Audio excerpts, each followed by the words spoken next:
Salut les amis de eSport TV, merci encore gars de la confiance renouvelée, merci de vous like, merci de vous abonner, merci également de baisser les commentaires. Un plaisir renouvelé gars, chaque fois de partager une information. Mbok Sénégalais fait pour le maintenant 14 régions du Sénégal àdduna wërngal këpp ñu ngi leen di jaajëfal ñi nekk également ci l'hôpital yi ci kër de feebar yàlla na suñu borom fëgg seen bopp ñu wër ak jàmm ñi nekk ci kaso yi nga xam ne également erreur judiciaire gi ñu deful moo la fa yëpp suñu borom génn leen fa delluwaat leen seen i njaboot ñu dëddu àdduna suñu borom xare leen àjjana fi daw si gars yi te yéexee ñu on avance ensemble dans la magie de eSport TV l'actualité en continu actualité bi ñu fas yéene waxtaan li nga xam nag mooy deuxième match du Sénégal donc Sénégal contre Iran def ci ñàngat wax également par rapport ak premier match bi contre Bolivie lan lañ ci gis les points forts et surtout gars yi les failles loolu la ñu fas yéene waxtaanee ci li nga xam ne nag moo nekkoon deuxième test pour l'équipe nationale Sénégal balaa dem si coupe du monde bi mais d'abord ki nga xam ne nag mooy donc Leandro Paredes dañ ko laajoon gars yi ne ko nag yow lan nga mën a wax ci ki nga xam ne mooy Mbappé mu ne mënumaa wax dara si Mbappé parce que moom awuma relation ak moom laaj leen ñi am relation ak moom man du ma wax ak joueur boo xam ne amuñu relation mel ne Paredes nekki na mag Mbappé ca Paris Saint-Germain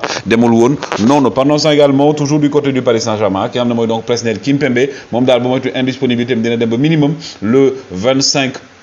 octobre moom actuellement nag ma nga ca Doha foofu daal lay waajalee donc di préparer wu li nga xam nag moo jëm si gars yi donc seen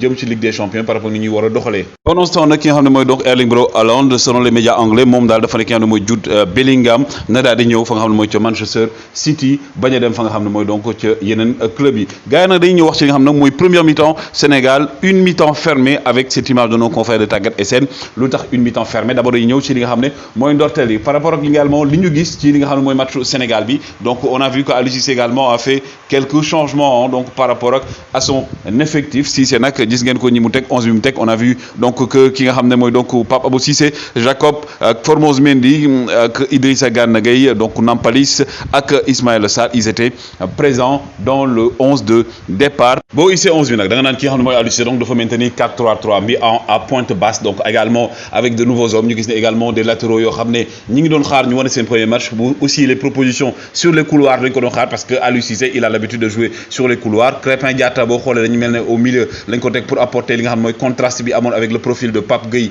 ak Nampalys men plutôt Idrissa Gana Gueye ak Nampalys men pour un peu nekk celui qui mooy nekk dans la construction du jeu ñu aussi gis ne également c'est un joueur boo xam ne Nampalys bi boppam joxoon na satisfaction ci par rapport ak CAN bi mais nag entre temps Nampalys n'a pas beaucoup joué li nga xam ne mooy donc ci début de saison bi li nga xam ne aussi mooy techniquement aussi ses qualités de projection et de frappe nekkoon na loo xam ne aussi dañ ko doon xool Boulaye Dia aussi nekk l'homme de l'interligne joueur bi nga xam ne aussi moom il est censé toujours apporter et ouvrir des espaces combiner et relancer aussi avec ki nga xam ne mooy donc Sadio Mané ak Ismaïla Sarr mais aussi très difficile xool aussi par rapport au premier mi-temps bi sincèrement lu ñu gis xam clairement lan la Aliou Cissé indi woon parce que dafa mel ne après da nga yaakaar ne sax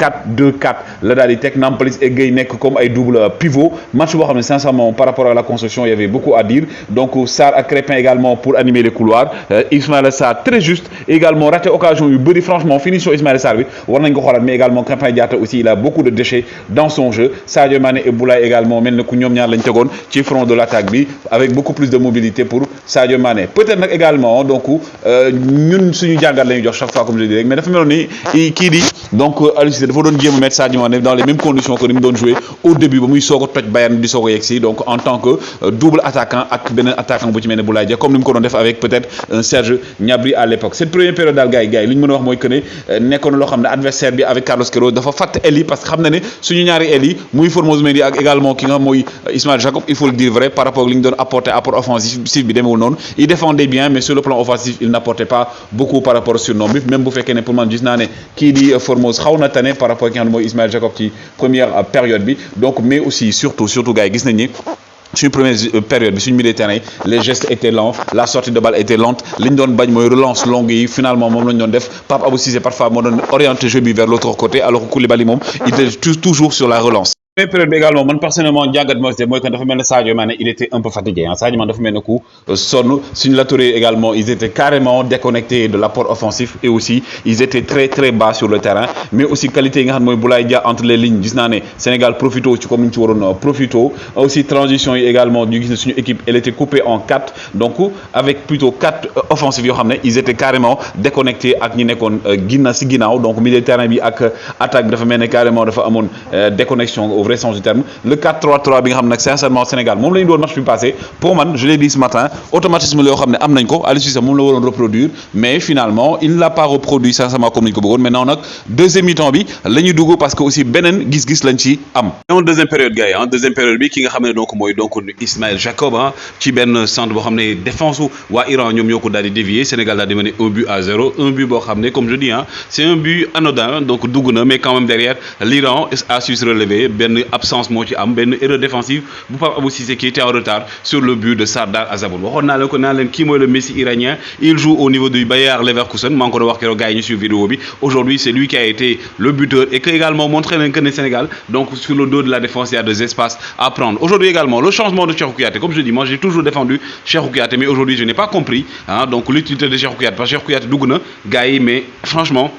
Cheikhou Kouyaté day mel ne tànk yi bal bi da ko doon lakk quoi et aujourd'hui je comprenais pas dans un match boo xam ne Sénégal moo am position de balle premier mi-temps yaa ngi am 54% deuxième mi-temps bi yaa ngi am 56% pourquoi mettre ki nga xam ne mooy donc Cheikhou Kouyaté milieu de terrain bi y a eu des soucis et je pense que je le dis et je le dis encore gars yi Sénégal tant que jëluñu Pape Alassane Gueye di ko titulariser au milieu de terrain on aura toujours ces soucis de verticalité sànq ce matin maa ngi def benn vidéo di wax progression bi nga xam ne Aliou Cissé am na ko parce que effectivement quand Pape Alassane Gueye joue quand Aliou Cissé joue avec son 4-3-3 ñu am milieu de terrain boo xam ne dañuy jouer vers l'avant da ngay gis ne également les sorties de balle sont très claires la verticalité est là gars yi ñu ngi naan Pape Alassane Gueye il est lent c'est vrai que par rapport à CAN bi avant CAN bi il était lent mais boo seetaanee ba mu jógee CAN bi ba léegi Pape Alassane Gueye a beaucoup progressé kii di Pape Matar Sarr dugg na pour man Pape Matar Sarr également est un élément boo xam ne booy bi bu fekkee ne am na temps de jeu dafa war a jouer parce que sur les balles arrêtées c'est le seul je précise c'est le seul à pouvoir être en mesure de te mettre des coups francs lointains mais également di la jox ay centre ci corner yi ce que je trouve dommage également mooy Iliman Ndiaye Aliou Cissé sincèrement carton rouge pour Aliou Cissé 4 minutes nga may ko benn boy 4 minutes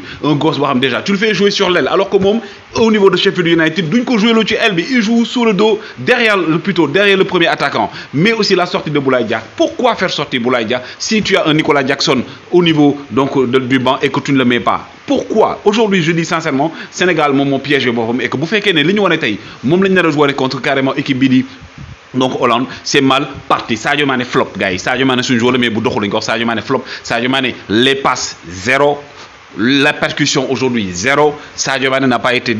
très dangereux et je pense que tey fatigam wane na ko li ñu doon éviter mooy li nga xam ne mooy donc le fait que toujours Kalidou Koulibaly di tëb suñu milieu de terrain pour dem ci attaque bi ça montre également que au niveau du milieu de terrain on n'a pas de joueur technique Idrissa Gana Gueye il est excellent Nampalys Mendy ils sont excellents mais yooyu par rapport à des profils d'équipe yoo xam ne da nga jouer ak ñoom ñoo xam ne ñoom dañuy yor possession de balle bi sa milieu de terrain dafa sonn mais tey suñu milieu de terrain sonnul l'équipe iranienne dañoo fàtt suñu couloir yi donc fàtt nañ suñu couloir yi mais am na des joueurs yoo xam ne en une touche de balle mën nañ apporter le danger devant Ismaïla Speedy Sarr